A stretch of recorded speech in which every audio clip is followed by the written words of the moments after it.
Welcome back, dear students. This is the second video after the introduction to Refugee Blues. In this session, we are going to discuss the line-by analysis of the poem as well as the poem and the poetic devices used in this particular poem titled Refugee Blues, written by W.H. Auden. So first of all, we will read the poem, and after that we will move on to the discussion. Okay? Refugee Blues, W.H. Auden. Say this city has 10 million souls. Some are living in mansions, some are living in holes. Yet there is no place for us, my dear, yet there is no place for us. Once we had a country and we thought it fair. Look in the atlas and you will find it there. We cannot go there, my dear, we cannot go there now. In the village churchyard there grows an old yew. Every spring it blossoms anew. Old passports can't do that, my dear, old passports can't do that. The consul banged the table and said, "If you've got no passport, you are officially dead." But we are still alive, my dear, but we are still alive. Went to a committee, they offered me a chair, asked me politely to return next year. But where shall we go today, my dear? But where shall we go today? Came to a public meeting. The speaker got up and said, "If we let them in, they will steal our daily bread." He was talking to you and me, my dear. He was talking to you and me. Thought I heard the thunder rumbling in the sky. It was Hitler over Europe saying they must die. We were in his mind, my dear, we were in his mind. Saw a poodle in a jacket fastened with a pin. Saw a door open and a cat let in. But they were in German Jews, my dear, but they were in German Jews. Went down the harbor and stood upon the quay, saw the fish swimming, and if they were free. Only 10 feet away, my dear, only 10 feet away. Walked through a door, saw the birds in the trees. They had no politician and sang at the ease. They were in human race, my dear, they were in human race.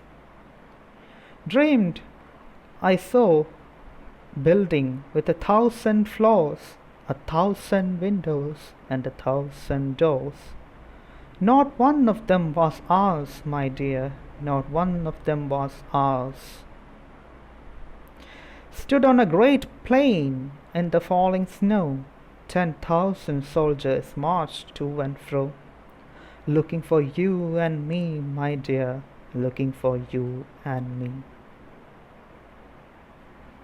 These are the famous 12 stanzas of the poem Refugee Blues, written by W.H. Auden. Now we will move on to the line-by-line analysis of the poem. Say the city has 10 million souls. Some are living in mansions, some are living in holes. Yet there is no place for us, my dear, yet there is no place for us. ഈ നഗരത്തിൽ 10 ലക്ഷം ജനങ്ങളുണ്ട്. ചിലർ കോട്ടകളിലും കൊട്ടാരങ്ങളിലും താമസിക്കുന്നു. മറ്റു ചിലർ കൊച്ചു കൊച്ചു കുടിലുകളിലും തുരുത്തുകളിലും താമസിക്കുന്നു. പക്ഷേ നമുക്ക് മാത്രം താമസിക്കാൻ ഒരിടവുമില്ല. This is the first stanza. Here he refers the city. The city refers in this poem is the New York. But it may stand for the modern city of Europe and America, which was reluctant to admit Jews. ഇവിടെ ആ ഒരു വരിയിൽ, ആദ്യത്തെ വരിയിലെ city എന്ന് കാണിച്ചിരിക്കുന്നത് New York ആണെന്ന് മനസ്സിലാക്കാൻ സാധിക്കും. പക്ഷേ അന്നത്തെ കാലത്ത് ഹോളോകോസ്റ്റ് നടന്നുകൊണ്ടിരിക്കുന്ന ഹിറ്റ്ലറിൻ്റെ ഭരണമുള്ള ജർമ്മനിയിലും അതുപോലെ യൂറോപ്പ് ആകമാനമുള്ള, യൂറോപ്പ് മാത്രമല്ല അമേരിക്ക അടക്കമുള്ള രാഷ്ട്രങ്ങളിൽ അല്ലെങ്കിൽ ഭൂഖണ്ഡങ്ങളിൽ ജൂതന്മാരെ സ്വീകരിക്കാത്ത എല്ലാ സിറ്റികൾക്കും ഈ ഒരു ടേം ബാധകമാണ്. This cities has 10 million souls. Here he used a poetic device called hyperbole. ഇവിടെ a 10 million souls എന്നത് ഒരു ഹൈപ്പർബിളി ആയിട്ടാണ് അദ്ദേഹം ഉപയോഗിക്കുന്നത്. What do you mean by hyperbole? Hyperbole is a poetic device which is used to make something of higher magnitude. വലുതാക്കി കാണിക്കുക, അല്ലെങ്കിൽ അതിൻ്റെ ആ പ്രശ്നത്തിൻ്റെ രൂക്ഷമായിട്ടുള്ള അവസ്ഥയെ പൊലിപ്പിച്ച് കാണിക്കുക, ആൾക്കാർക്ക് മുന്നിൽ അത് മനസ്സിലാക്കാൻ പറ്റുന്ന വണ്ണം അതിനെ വലിയൊരു രീതിയിൽ ചിത്രീകരിക്കുന്നതിനെയാണ് ഹൈപ്പർബിളി എന്ന് പറയുന്നത്. ഹിയർ 10 million souls എന്ന് അദ്ദേഹം പറയുന്നുണ്ട്. So it is a hyperbole to refer the magnitude of ignorance. ഒരു സിറ്റിയിൽ 10 മില്യൺ ആളുകൾ ജീവിക്കുന്നുണ്ട്, അതിൽ ഒരാൾക്ക് പോലും അവിടെ ആ കനിവുണ്ടാകുന്നില്ല എന്ന് കാണിക്കാനാണ് അദ്ദേഹം 10 million souls എന്ന ഒരു ഹൈപ്പർബിളി അവിടെ ഉപയോഗിക്കുന്നത്. And he says some are living in palaces, big mansions, വലിയ കോട്ടകുത്തളങ്ങളെയാണ് വലിയ മാൻഷൻസ് എന്നെല്ലാം വിളിക്കുന്നത്. ചില ആളുകൾ വളരെയധികം ധനികരാണ്, ചിലർ വളരെയധികം പാവങ്ങളാണ്. who lives in slums, shabby houses. Clear? Some are very rich, some are very poor, but we don't have a place there. നമ്മൾ റെഫ്യൂജികളായിട്ടുള്ള അഭയാർത്ഥികളായ നമ്മൾക്ക് അവിടെ എവിടെയും ഒരു ഇടമില്ലാതെയായിരിക്കുന്നു. Now the second stanza. Once we had a country and we thought it fair. Look in the atlas and you will find it there. We cannot go there, my dear. We cannot go. ഒരിക്കൽ നമുക്കൊരു രാജ്യമുണ്ടായിരുന്നു, അത് വളരെ നന്മയുള്ള ഒന്നായിരുന്നു. നമ്മൾ ഇപ്പോഴും നോക്കിക്കഴിഞ്ഞാൽ അറ്റ്ലസിൽ ആ ഭൂപ്രദേശം കാണാൻ കഴിയും, പക്ഷേ അവിടേക്ക് നമുക്ക് ഒരിക്കലും എത്തിച്ചേരാൻ കഴിയുകയില്ല. Here he says, once we had a country. He is referring to Germany, from where the Jews were excommunicated. It may also mean Palestine, the promised land of the Jews. ഇവിടെ അദ്ദേഹം once we had a country എന്ന് അവിടെ പ്രതിപാദിച്ചിട്ടുണ്ട്. അത് ഒന്നുകിൽ അദ്ദേഹം ജീവിച്ചിരുന്ന ആ സമയത്ത് ജീവിച്ചിരുന്നതായിട്ടുള്ള ജർമ്മനിയെ കാണിക്കാം, അതല്ലെങ്കിൽ ഏറ്റവും അധികം ജൂത സെറ്റിൽമെൻറ്റുകളുള്ള ജർമ്മനിയും ആയിരിക്കാം. അവിടെ നിന്ന് അവർ ഹോളോകോസ്റ്റ്, ഒരു കൂട്ടക്കൊലയ്ക്ക് വിധേയമായി അവരെ എല്ലാവരെയും അവിടെ നിന്നും എടുത്തുകൊണ്ടുപോയി പല കോൺസെൻട്രേഷൻ ക്യാമ്പുകളിൽ കൊന്നൊടുക്കിയിട്ടുണ്ട്. And they were taken away from their homeland and killed somewhere else. Clear? And it can also mean the Palestine, the promised land of Jews. ജൂതന്മാരുടെ വാഗ്ദത്ത ഭൂമിയായിട്ടുള്ള പാലസ്തീനെ കുറിച്ചുമാകാം once we had a country എന്ന ആ ഒരു line പ്രതിപാദിക്കുന്നത്. And he says that look in the atlas, you will find it there. What do you mean by atlas? Atlas is a book where we can see many geographical locations, countries, nations and the details. അത്തരത്തിൽ അറ്റ്ലസിൽ നിനക്ക് ഇപ്പോഴും ആ നാടുകൾ കാണാൻ കഴിയും, പക്ഷേ നമുക്കൊന്നും അങ്ങോട്ട് എത്തിച്ചേരാൻ കഴിയുകയില്ല. The pathetic situation of a refugee is reflected in these lines. Now, the third stanza. In the village churchyard there grows an old yew. Every spring it blossoms anew. All passport can't do that, my dear. All passports can't do that. ഗ്രാമത്തിലെ പള്ളിമുറ്റത്തുള്ള പഴയ U മരം ഇപ്പോഴും അവിടെ നിൽപ്പുണ്ട്. എല്ലാ കൊല്ലവും ആ പൂക്കൾ അവിടെ നവീകരിക്കപ്പെടുന്നു. പക്ഷേ നമ്മുടെ പാസ്പോർട്ടുകൾ നമുക്കൊരിക്കൽ പോലും നവീകരിക്കുവാൻ സാധിക്കുന്നില്ല. In this stanza, you will find the name of a tree. The name of the tree is yew, Y-E-W. What does it signify? What does it signify? It is a name given to a various coniferous trees and shrubs, mostly found in Europe and Africa. Here the comparison between nature and culture, the tree and the passport, highlights the principle of renewing in the natural world. അദ്ദേഹം ഇവിടെ ആ മരത്തിനെ പ്രതിപാദിച്ചുകൊണ്ട് ചില കാര്യങ്ങൾ നമുക്ക് മുന്നിൽ അവതരിപ്പിക്കുന്നുണ്ട്. നമുക്കിവിടെ പ്രകൃതിയെയും കാണാം, അതുപോലെ തന്നെ മനുഷ്യൻ്റെ ജീവിത രീതിയെയും ഇവിടെ കാണാൻ കഴിയും. പ്രകൃതിയിൽ സംഭവിക്കുന്ന ഒരു പ്രതിഭാസമാണ്. മരത്തിൽ നിന്നുള്ള പുതിയ ചില്ലകളും അതുപോലെ ഇലകളെല്ലാം ഉണ്ടായി അത് വേനൽക്കാലവും അതുപോലെ ഓട്ടം സീസൺ എല്ലാം ആകുമ്പോൾ അതെല്ലാം കൊഴിഞ്ഞുപോയി. പിന്നീട് സ്പ്രിംഗ് സീസൺ വരുമ്പോൾ പുതിയ ഇലകളെല്ലാം മുളച്ചു വരുന്നത്. അത് പ്രകൃതിയുടെ ഒരു പ്രതിഭാസമാണ്. ഇവിടെ അദ്ദേഹം ആ പ്രതിഭാസത്തെ താരതമ്യം ചെയ്യുന്നത് എന്തിനോടാണ്? പാസ്പോർട്ടുകളെ പുതുക്കുന്നതിനുമായി അദ്ദേഹം ഇവിടെ ബന്ധിപ്പിക്കുകയാണ്. ആ മരത്തിൽ യു മരത്തിൽ പുതുതായി ഇലകൾ ഉണ്ടാകുന്നു, അത് കൊഴിഞ്ഞു പോകുന്നു. പിന്നെയും അടുത്ത വസന്തം വരുമ്പോൾ വീണ്ടും ഇലകൾ പുതുക്കുന്നുണ്ട്. പക്ഷേ നമ്മുടെ പാസ്പോർട്ടുകൾ നമുക്കൊരിക്കൽ പോലും പുതുക്കുവാൻ സാധിക്കുന്നില്ല. അവിടെ റെഫ്യൂജീസ് ആയിട്ടുള്ള അഭയാർത്ഥികളായിട്ടുള്ള ആളുകളുടെ കൈവശമുള്ള പാസ്പോർട്ടുകൾക്ക് ഒരു വിലയും ഒരു രാജ്യങ്ങളും കൽപ്പിക്കുകയില്ല. അതിനൊന്നും ഒരു പ്രാധാന്യവുമില്ല. കാരണം അവർ റെഫ്യൂജീസാണ്, അഭയാർത്ഥികളാണ് എന്നതുകൊണ്ട് തന്നെ ആ ഒരു എന്താ പറയുക, ആ വിഷമം അല്ലെങ്കിൽ അവരുടെ ദയാ അർഹിക്കുന്ന ആ ഒരു കഷ്ടത നിറഞ്ഞ ആ ഒരു അവരുടെ അവസ്ഥയെ കാണിക്കാനാണ് അദ്ദേഹം ഈ ഒരു സ്റ്റാൻസ ഉപയോഗിക്കുന്നത്. യു എന്ന മരത്തിന് മറ്റൊരു പ്രാധാന്യം കൂടിയുണ്ട്. അത് മതപരമായിട്ടുള്ള ഒരു കാര്യമാണ്. യു മരം അതിൻ്റെ ഒരു സിംബോളിക് മീനിങ് എന്ന് പറയുന്നത് റിന്യൂവേഷനാണ്. അതായത് പുതുമ കൊണ്ടുവരുന്നതിനെക്കുറിച്ചാണ്. ജരാനരകളെല്ലാം നശിച്ച് അതെല്ലാം മാറി അതിൽ നിന്നും ഉയർന്നു വരുന്ന ഒരു പുതുമയെ കാണിക്കുന്ന ഒരു മരമാണ് yew. Clear? Okay. Now the fourth stanza. The council banged the table and said, "If you have got no passport, you are officially dead. But we are still alive, my dear. But we are still alive." What do you mean by council? Council is an official appointment by the government of one country to look after the commercial interest and the welfare of the citizens in another country.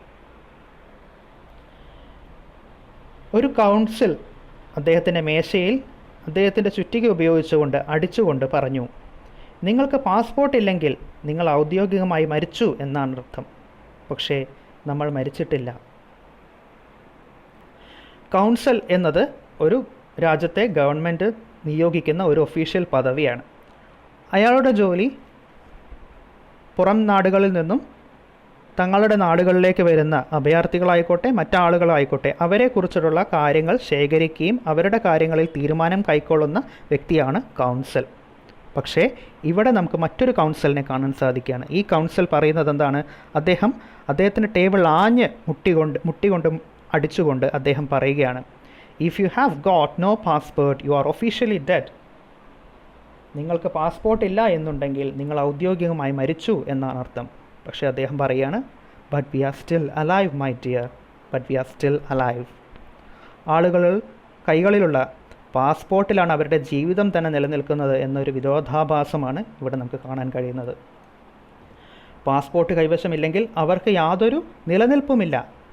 അവർ ഒഫീഷ്യലായി മരിച്ചു കഴിഞ്ഞു എന്ന് ഔദ്യോഗികമായിട്ട് അവിടെ ജോലി ചെയ്യുന്ന ഒരാൾ ഇവരുടെ മുന്നിലേക്ക് മുഖത്ത് നോക്കി പറയുകയാണ്, നിങ്ങൾ മരിച്ചു കഴിഞ്ഞിരിക്കുന്നു എന്ന്. പക്ഷേ അവർക്ക് ജീവനുണ്ട് എന്ന ആ സത്യാവസ്ഥ അയാൾ മറന്നു കളയുകയാണ്. Now the 5th stanza. Went to a committee, they offered me a chair, asked me politely to return next year. But where shall we go today, my dear? But where shall we go today? Here he is going to a committee. ഞാനൊരു കമ്മിറ്റിയുടെ അടുത്തേക്ക് പോയി. അവരെന്നോട് മാന്യമായി ഇരിക്കുവാൻ പറഞ്ഞു. എന്നിട്ട് അവർ പറഞ്ഞു, അടുത്ത കൊല്ലം തിരിച്ചു വരൂ. പക്ഷേ ഇന്ന് നമ്മൾ എങ്ങോട്ട് പോകും? That is the question there. They offered me a chair. It is a pun. അതൊരു തമാശ രൂപത്തിലാണ് അദ്ദേഹം അവിടെ പറയുന്നത്. വളരെ മാന്യമായി അവരെ ഇരിക്കുവാൻ അപേക്ഷിച്ചു. And here W.H. ഓഡൻ്റെ ജീവിതത്തിൽ സംഭവിച്ചിട്ടുള്ള ഒരു കാര്യത്തെക്കുറിച്ചാണ് അദ്ദേഹം ഇവിടെ പ്രതിപാദിക്കുന്നത്. എന്താണത്? The offering of the chair means a seat and a position in a university or education institution. It should be read in the context of the denial of social status. നേരത്തെ പറഞ്ഞിരുന്നു അദ്ദേഹം വളരെയധികം അഭ്യസ്തവിദ്യനാണ്, അദ്ദേഹം ഒരു പ്രൊഫസർ പദവിയെല്ലാം അലങ്കരിച്ച വ്യക്തിയാണ് എന്ന്. പക്ഷേ അദ്ദേഹത്തിൻ്റെ ഭാര്യ ഒരു ജൂത വംശത്തിൽപ്പെട്ടവളാണ്. അതുകൊണ്ട് തന്നെ ഇവിടെ അതിന് വളരെയധികം സിഗ്നിഫിക്കൻസ് ഉണ്ട്. ഒരു കമ്മിറ്റിയിൽ അദ്ദേഹം എത്തിച്ചേരുകയാണ്. അവർ വളരെ മാന്യമായി അദ്ദേഹത്തെ ഒരു ചെയറിൽ ഇരിക്കുവാൻ അഭ്യർത്ഥിച്ചു. പക്ഷേ അവർ അദ്ദേഹത്തോട് എന്താണ് പറയുന്നത്? ഇപ്രാവശ്യം സാധിക്കുകയില്ല, അടുത്ത വർഷം തിരിച്ചു വന്നാൽ നിങ്ങൾക്ക് ഈ ഒരു ജോലി നൽകാമെന്ന്. പക്ഷേ ഇന്ന് അവർ എവിടേക്ക് പോകും, എവിടേക്ക് പോകണം എന്നതിനെക്കുറിച്ച് ആരും തന്നെയും അവരോട് പറഞ്ഞതേയില്ല. ഇന്ന് ജീവൻ നിലനിർത്തിയാൽ മാത്രമേ നാളെ തിരികെ വന്ന് ആ ഒരു ജോലി വാഗ്ദാനം സ്വീകരിക്കാൻ അദ്ദേഹത്തിന് സാധിക്കുകയുള്ളൂ. പക്ഷേ ഇന്ന് എവിടെ ജീവിക്കണം, എങ്ങനെ ജീവിക്കണമെന്ന് ആരും അവരോട് പറഞ്ഞതേയില്ല. 6th stanza. Came to a public meeting, the speaker got up and said, "If we let them in, they will steal our daily bread." He was talking of you and me, my dear. He was talking of you and me.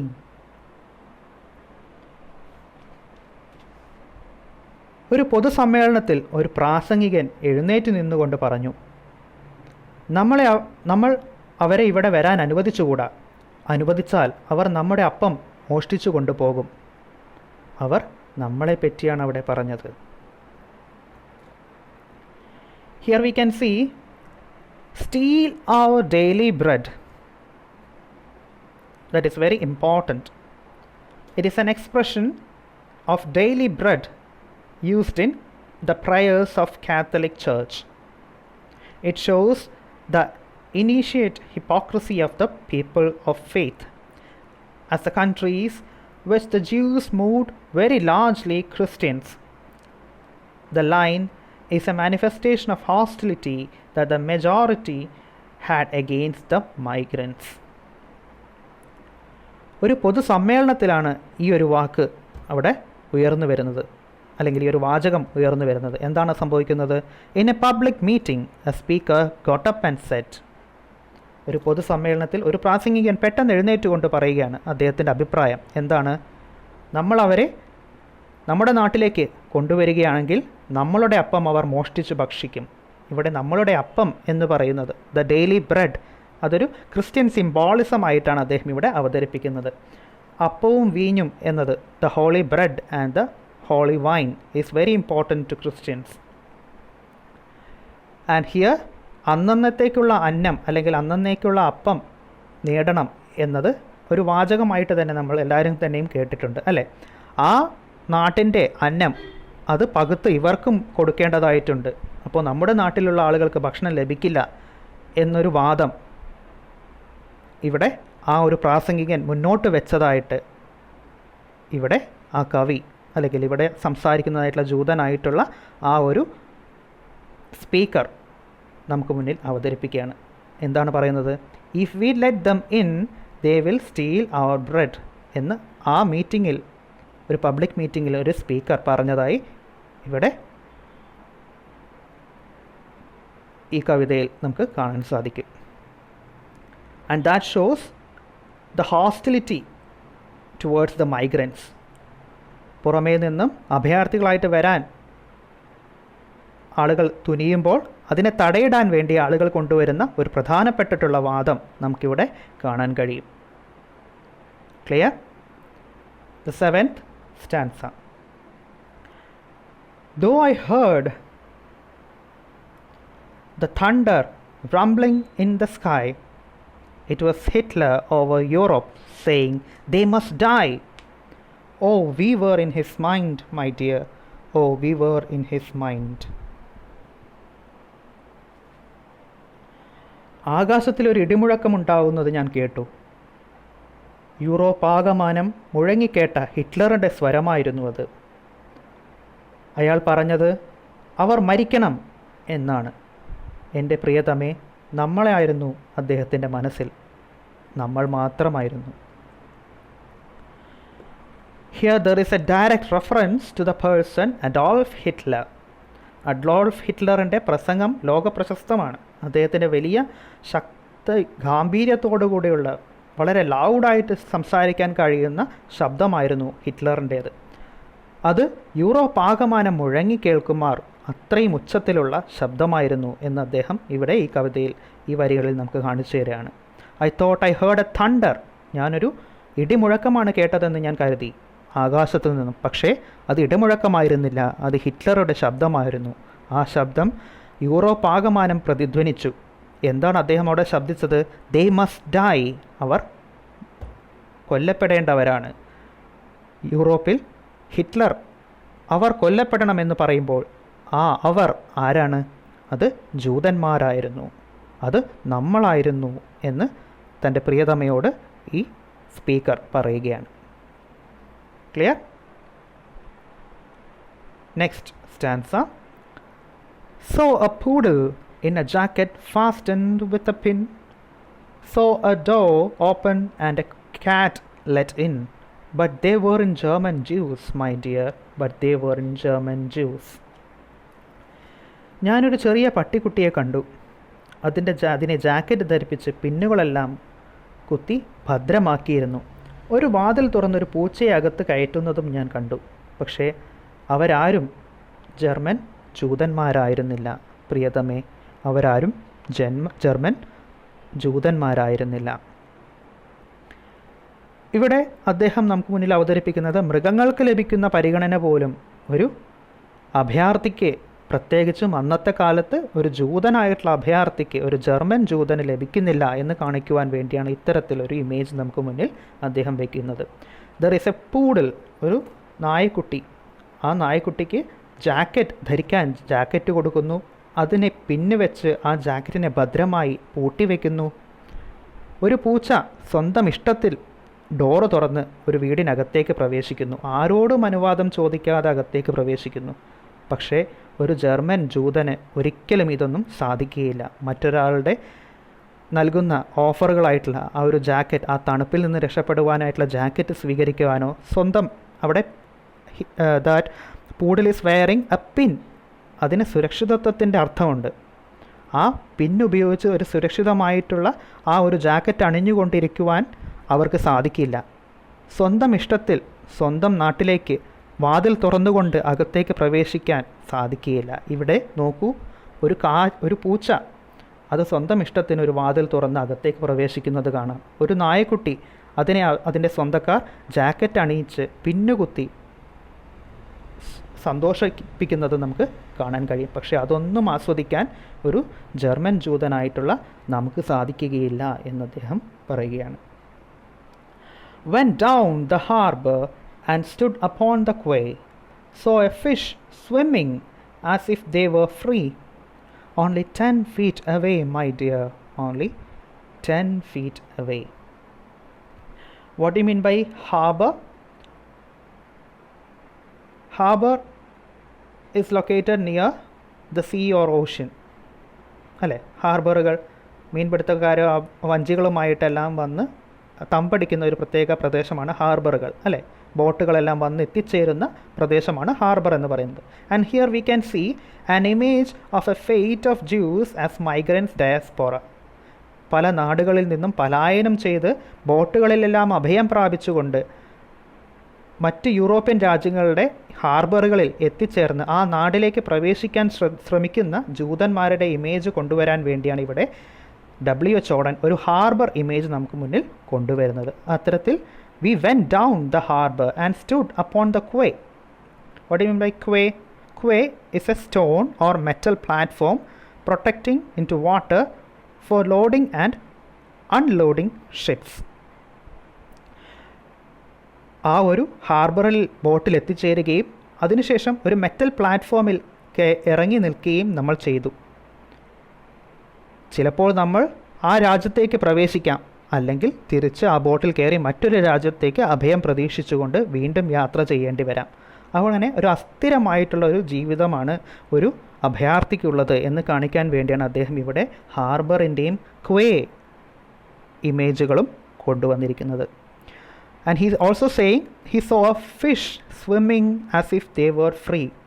മീനുകൾക്ക് അത്തരത്തിൽ നീന്തി തുടിച്ച് ഇഷ്ടം പോലെ ഉള്ള നാടുകളിലേക്കെല്ലാം ചെല്ലാം. കടൽ അത്രയും വിശാലമാണ്. പക്ഷേ നമ്മൾ നമ്മുടെ സ്വന്തം നാട്ടിലേക്ക് 10 അടി ദൂരത്തിൽ നമ്മൾ കുടുങ്ങിപ്പോയി കിടക്കുകയാണ്. നമുക്ക് ആ സ്വന്തം നാട്ടിലേക്ക് പ്രവേശിക്കാൻ ഉള്ള അനുവാദം നിഷേധിക്കപ്പെട്ടിരിക്കുകയാണ് നമ്മൾക്ക്. And he is very sad seeing this bitter truth. We are only 10 feet away, my dear. We are only 10 feet away. ആ 10 അടി ദൂരത്ത് നമ്മൾ നമ്മുടെ നാടിൻ്റെ മുന്നിലെത്തിയിരിക്കുന്നു. പക്ഷേ നമുക്ക് അങ്ങോട്ട് കടക്കുവാൻ സാധിക്കാതെ പോവുകയാണ്. Next stanza.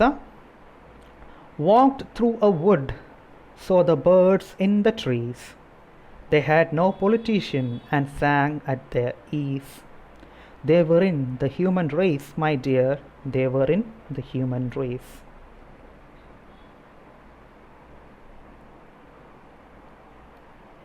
ഞാനൊരു കാട്ടിലൂടെ നടന്നു. മരങ്ങളിൽ പക്ഷികൾ ഇരിക്കുന്നത് ഞാൻ കണ്ടു. അവർക്ക് രാഷ്ട്രീയമില്ലായിരുന്നു, രാഷ്ട്രീയക്കാരുമില്ലായിരുന്നു അവർക്കിടയിൽ. അവർക്ക് ഇഷ്ടമുള്ളത് അവർ പാടി. അവർ മനുഷ്യജാതിയിൽ പെട്ടിട്ടുള്ളവരായിരുന്നില്ല. അവർ മനുഷ്യരാശിയിൽ പെട്ടിട്ടുള്ളവരായിരുന്നില്ല. And he is referring to a wood. കാട്ടിലെ മൃഗങ്ങൾ ജീവിക്കുന്നതിനെക്കുറിച്ച് അദ്ദേഹം അവിടെ കമ്പയർ ചെയ്യുകയാണ്. ഒരു കാട്ടിലേക്ക് പോയി കഴിഞ്ഞാൽ അവിടെ ധാരാളം പക്ഷികളെ നമുക്ക് കാണാൻ കഴിയും, മൃഗങ്ങളെ കാണാൻ കഴിയും, മരങ്ങൾ കാണാൻ കഴിയും. അവിടെയുള്ള മൃഗങ്ങൾ അല്ലെങ്കിൽ അവിടെയുള്ള പക്ഷികൾ പാട്ടുകൾ അതിൻ്റെ ഇഷ്ടത്തിൽ ആലപിക്കുന്നു. ആരും തടയിടുന്നില്ല. എന്തുകൊണ്ടെന്നാൽ അവർക്കിടയിൽ പൊളിറ്റീഷ്യൻസ് ഇല്ലായിരുന്നു. അവർക്കിടയിൽ വേർതിരിവുകൾ സൃഷ്ടിക്കുന്ന പൊളിറ്റിക്കൽ രാഷ്ട്രീയ ചിന്താഗതികളില്ലാത്തത് കൊണ്ട് തന്നെ ആ മരങ്ങളിൽ പക്ഷികൾ സ്വന്തം ഇഷ്ടത്തിന് പാട്ടുകൾ പാടുവാൻ ആരംഭിച്ചു. ഓർക്കണം, അവരാരും മനുഷ്യകുലത്തിൽ ജനിച്ചവരല്ല, അല്ലെങ്കിൽ മനുഷ്യരാശിയിൽപ്പെട്ടവരല്ല. അതുകൊണ്ടാണ് അവർക്ക് സ്വന്തം ഇഷ്ടത്തിന് സ്വന്തം സ്വാതന്ത്ര്യം അനുഭവിച്ചുകൊണ്ട് പാടുവാൻ സാധിക്കുന്നത് എന്ന്. And he is comparing here the life of the Woods and the life of the people. മൃഗങ്ങളെല്ലാം നമ്മൾ അൺകൾച്ചേർഡ് ആയിട്ട് പറയും. പക്ഷേ അവിടെ അവർക്ക് ഒരു പൊളിറ്റിക്കൽ ചിന്താഗതികളില്ല, രാഷ്ട്രീയ ചിന്താഗതികളില്ല. അവർ സ്വതന്ത്രരായിട്ടാണ് ജീവിക്കുന്നത്. പക്ഷേ മനുഷ്യരെ സംബന്ധിച്ചിടത്തോളം അതിശക്തമായിട്ടുള്ള രാഷ്ട്രീയ ചിന്താഗതികളുള്ളത് കൊണ്ട് തന്നെ അവർക്കിടയിൽ വിഭിന്ന നിലപാടുകളും വിഭിന്ന ചിന്താഗതികളും കൊണ്ട് അവരുടെ തീരുമാനങ്ങളെ സ്വതന്ത്രമായി വിടാൻ സാധിക്കാതെ പോകുന്നു. ആ ഒരു മാനസികാവസ്ഥയെ കാണിക്കാനാണ് അദ്ദേഹം ഈ ഒരു സ്റ്റാൻസയിലൂടെ നമുക്ക് മുന്നിൽ കൊണ്ടുവരുന്നത്. Clear? Dreamed I saw a building with 1,000 floors, 1,000 windows and 1,000 doors. Not one of them was ours, my dear, not one of them was ours. 1000 വാതിലുകളും 1000 ജനാലകളും 1000 തറകളുമുള്ള ഒരു കെട്ടിടം ഞാൻ സ്വപ്നം കണ്ടു. പക്ഷേ അതിലൊന്നുപോലും നമ്മുടേതായിരുന്നില്ല. Here again W.H. Auden is using a hyperbole, exaggeration, image of an exaggerated thought. പൊലിപ്പിച്ചുകൊണ്ട് പറയുന്ന ഒരു രീതി ഇവിടെയും നമുക്ക് കാണാൻ കഴിയും. അദ്ദേഹം സ്വപ്നം കാണുന്നത് എന്താണ്? He's going on a dream. അദ്ദേഹത്തിന് റിയാലിറ്റിയിൽ ഇനി ഒന്നും നേടാൻ സാധിക്കുന്നില്ല. And now he's start dreaming. സ്വപ്നത്തിലെങ്കിലും അവർക്ക് ഇടമുണ്ടോ എന്ന് നോക്കണം, അല്ലേ? യഥാർത്ഥ ജീവിതത്തിൽ ഒരു അഭയാർത്ഥിക്ക് നിലനിൽക്കുവാൻ ഒരു സ്ഥലവുമില്ല എങ്കിൽ സ്വപ്നത്തിൽ അവർക്ക് സ്ഥാനമുണ്ടോ എന്ന് നോക്കുവാൻ വേണ്ടി അദ്ദേഹം ഇപ്പോൾ ഒരു സ്വപ്നം കാണുവാൻ ആരംഭിക്കുകയാണ്. Dreamed I so, I started dreaming. What is he dreaming about? He is dreaming about A place, about a house which is having 1,000 floors. 1000 തറകളുള്ള, 1000 ജനാലകളുള്ള, 1000 വാതിലുകളുള്ള ഒരു വീട് ഞാൻ സ്വപ്നം കണ്ടു. പക്ഷെ ആ സ്വപ്നത്തിൽ പോലും അവർക്ക് ഒരിടം ലഭിക്കുന്നില്ല. അതിലൊന്നുപോലും നമുക്ക് അവകാശപ്പെട്ടതല്ല എന്ന് അദ്ദേഹം തിരിച്ചറിയുകയാണ്. Because they are a refugee. ഒരു അഭയാർത്ഥി ആയതുകൊണ്ട് തന്നെ ആ സ്വപ്നത്തിലുള്ള ആ ഗൃഹത്തിൽ പോലും അവർക്കൊരിടം നേടുവാൻ സാധിക്കാതെ പോകുന്ന നിസ്സഹായമായിട്ടുള്ള അവസ്ഥയാണ് ഇവിടെ നമുക്ക് കാണിച്ചു തരുന്നത്. Clear? Now we are moving on to the last 12th stanza. Stood on a great plain in the falling snow, 10,000 soldiers marched to and fro, looking for you and me, my dear, looking for you and me. ഞാനൊരു മഞ്ഞ് വീണുകൊണ്ടിരിക്കുന്ന ഒരു വലിയ സമതലത്തിൽ നിൽക്കുകയായിരുന്നു. 10,000 പട്ടാളക്കാർ അങ്ങോട്ടും ഇങ്ങോട്ടും March ചെയ്യുകയായിരുന്നു. അവർ എന്നെയും നിന്നെയും തിരഞ്ഞുകൊണ്ട് നീങ്ങുകയാണ് പ്രിയതമേ. അവർ നിന്നെയും എന്നെയും തിരഞ്ഞുകൊണ്ട് നടക്കുകയാണ്. And he is starting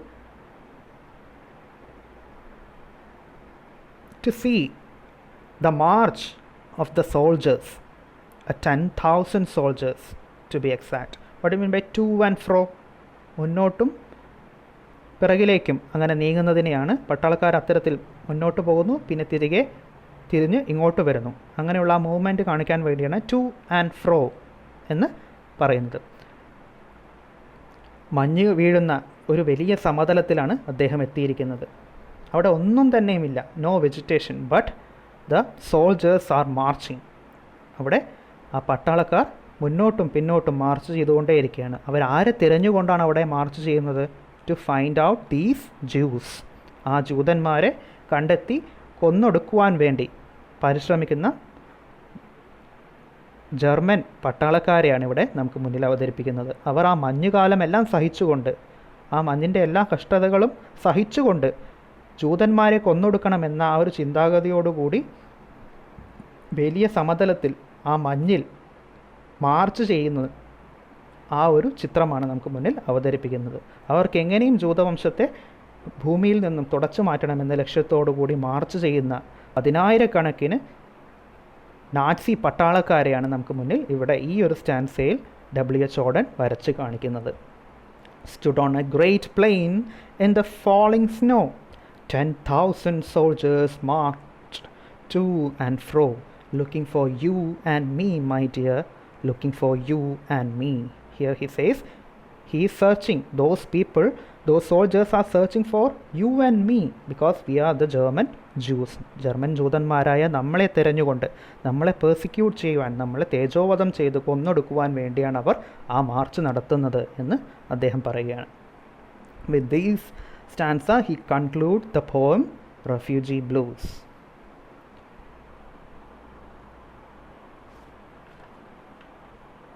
I hope you understood the poem quite well.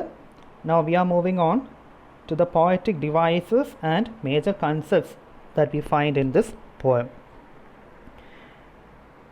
As you all know, the poem consists of 12 stanzas. In 3 lines each, rhyming scheme is AAB. ഈ കവിതയിൽ 12 സ്റ്റാൻസകൾ നമുക്ക് കാണാൻ സാധിക്കും. ഓരോ സ്റ്റാൻസയിലും 3 വരികളാണ് നമുക്ക് കാണാൻ സാധിക്കുക. ആ 3 വരികൾക്കും പ്രത്യേകതയുണ്ട്. അതിനൊരു റൈമിംഗ് സ്കീമുണ്ട്, റിപ്പീറ്റഡ് ആയി വരുന്ന ഒരു റൈമിംഗ് സ്കീം. എന്താണ് ആ റൈമിംഗ് സ്കീമിൻ്റെ പ്രത്യേകത? The rhyming scheme is in AAB. Below that I have given one stanza, the last stanza of the poem Refugee Blues. What is it? Stood on a great plain in the falling snow, 10,000 soldiers marched to and fro, looking for you and me, my dear, looking for you and me.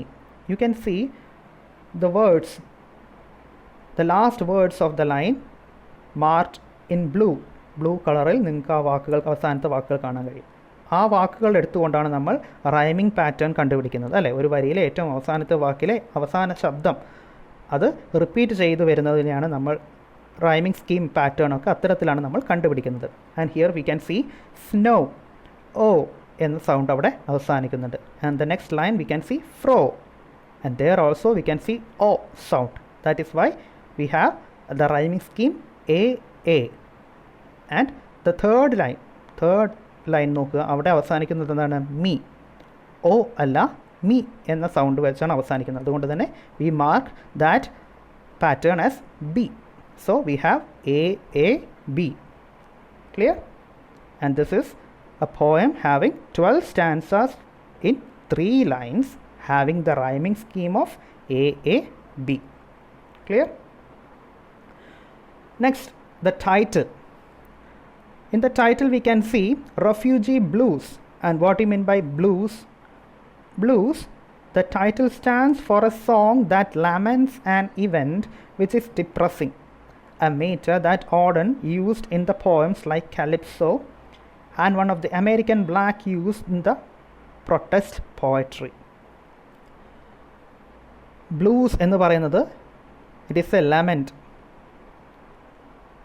വിരഹത്തോടു കൂടി, ആ വേദനയിൽ പാടുന്ന പാട്ടിനെയാണ് blues എന്ന് പറയുന്നത്. ഡിപ്രഷനോടുകൂടി, അസഹ്യമായ മാനസിക പ്രയാസത്തോടു കൂടി പാടുന്ന പാട്ടുകളെയാണ് ബ്ലൂസ് എന്ന് പറയുന്നത്. ഓഡൻ അദ്ദേഹത്തിൻ്റെ റെഫ്യൂജി ബ്ലൂസ് എന്ന പോയത്തിന് പുറമെ കാലിപ്സോ എന്ന പോയത്തിലും ഇതേപോലെയുള്ള ഒരു ടോണാണ്, ഒരു ബ്ലൂ ആണ് നമുക്ക് മുന്നിൽ അവതരിപ്പിക്കുന്നത്. ക്ലിയർ? അതേപോലെ തന്നെ അമേരിക്കയിലുള്ള ബ്ലാക്ക്സ് ആയിട്ടുള്ള വ്യക്തികൾ അവരുടെ പ്രൊട്ടസ്റ്റ് പോയട്രി, അവരുടെ സമരങ്ങളിലെല്ലാം ആലപിക്കുന്ന പാട്ടുകളിൽ ഇത്തരത്തിലുള്ള ബ്ലൂസാണ് ആലപിക്കാറുള്ളത്, which showcase the laments, the pain and depression of those people. Clear? The marginalized people.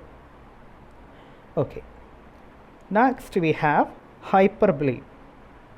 What do you mean by hyperbole?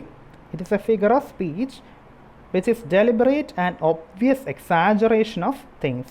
വളരെ എക്സാജറേറ്റ് ചെയ്തുകൊണ്ട്, പൊലിപ്പിച്ചുകൊണ്ട്, അറിഞ്ഞുകൊണ്ട് തന്നെ പൊലിപ്പിച്ച് പറയുന്ന, കവിതകളിലെല്ലാം ഉപയോഗിക്കുന്ന ആ ഒരു പോയറ്റിക് ഡിവൈസിനെയാണ് ഹൈപ്പർബ്ലി എന്ന് പറയുന്നത്. We can see some examples in this poem which are building with 1000 floors. 1000 തറകളുള്ള, 1000 ജനാലകളുള്ള, 1000 വാതിലുകളുള്ള ഒരു വീടിനെ അദ്ദേഹം സ്വപ്നം കാണുന്നുണ്ട്. അത്തരത്തിൽ 1000 തറകളും അത്തരത്തിലുള്ള ഒരു സ്ഥലം എന്ന് പറയുന്നത് ഇറ്റ് ഈസ് ആൻ എക്സാജറേഷൻ, അല്ലേ? യെസ്, അത്തരത്തിൽ ഉപയോഗിക്കുന്നതിനാണ് ഹൈപ്പർബ്ലി എന്ന് പറയുന്നത്. Clear? Another term is xenophobia. എന്താണ് xenophobia? It is a mix of two words, xeno and phobia. Xeno means foreign people. Phobia is a fear. Phobia എന്നത് എന്താണ്? ഭയമാണ്, അല്ലേ? എന്തിനോടുള്ള ഭയമാണ്? പുറം നാടുകളിൽ നിന്നുള്ള ആളുകളോടുള്ള ഭയത്തെയാണ് xenophobia എന്ന് പറയുന്നത്. നമുക്കിതിൽ റെഫ്യൂജീസ് ആയിട്ടുള്ള ആളുകൾ, പുറം നാടുകളിൽ നിന്നും അഭയാർത്ഥികളായിട്ട് വരുന്ന ആളുകളെ ഭയപ്പെടുന്ന ആളുകളെ നമുക്ക് ഈ കവിതയിൽ കാണാൻ കഴിയും. There we can see xenophobia. Clear? Next term is anti-Semitism. What do you mean by anti-Semitism? Someone or something that is anti-Semitic is hostile to or prejudiced against Jewish people. ജൂത വംശത്തിൽപ്പെട്ടിട്ടുള്ള ആളുകളോടുള്ള കടുത്ത വെറുപ്പും വിദ്വേഷവും അല്ലെങ്കിൽ അവരെ അകറ്റി മാറ്റി നിർത്തണം എന്നുള്ള ഒരു ഹോസ്റ്റൈൽ ചിന്താഗതിയും ഉള്ള ആളുകളെയാണ് ആൻറ്റിസെമറ്റിക് എന്ന് പറയുന്നത്. Clear? You can see the hatred, the hostility towards the German Jews in this particular poem, which is an example for anti-Semitism. Clear? And this is the yew tree that I have mentioned while reading the poem. ഇതാണ് yew tree. What is the speciality of yew tree? The yew tree is a native tree which Druids held sacred in pre-Christian times. They no doubt observe the three qualities of longevity and regeneration. Thus, U came to symbolize death and resurrection. Yew ട്രീയുടെ പ്രാധാന്യമാണ് നമുക്കിവിടെ കാണാൻ സാധിക്കുന്നത്. It is symbolising death and resurrection. മരണവും അതിൽ നിന്നുള്ള ഉയർത്തെഴുന്നേൽപ്പും കാണിക്കുന്ന ഒരു മരമായിട്ടാണ് പ്രീ ഹിസ്റ്റോറിയൻ അല്ലെങ്കിൽ പ്രീ ക്രിസ്ത്യൻ ടൈംസ് മുതൽ, അതായത് ക്രിസ്തുവിന് വർഷങ്ങൾക്ക് മുൻപ് തന്നെ ആ ഒരു മരത്തെ ആ ഒരു രീതിയിലാണ് കാണാറുള്ളത്. അത് ഒരേ സമയം മരണത്തെയും അതിൽ നിന്നും ആ മരണത്തെ അതിജീവിച്ചുകൊണ്ട് ഉയർത്തെഴുന്നേൽക്കുന്നതിനെയും സിംബലൈസ് ചെയ്തുകൊണ്ട് ആളുകൾ കണ്ടുകൊണ്ടിരുന്ന ഒരു മരമാണ് യു ട്രീ. ക്ലിയർ? അതുകൊണ്ടാണ് ഈ കവിതയിലും യു ട്രീക്ക് പ്രാധാന്യം കൊടുത്തിരിക്കുന്നത്. So these are the major poetic devices and poetic theme used in Refugee Blues written by W.H. Auden. I hope you understood the poem quite well. If you have any doubts, you can post it as a comment under this video. Thank you. Thank you for listening to me. Thank you so much.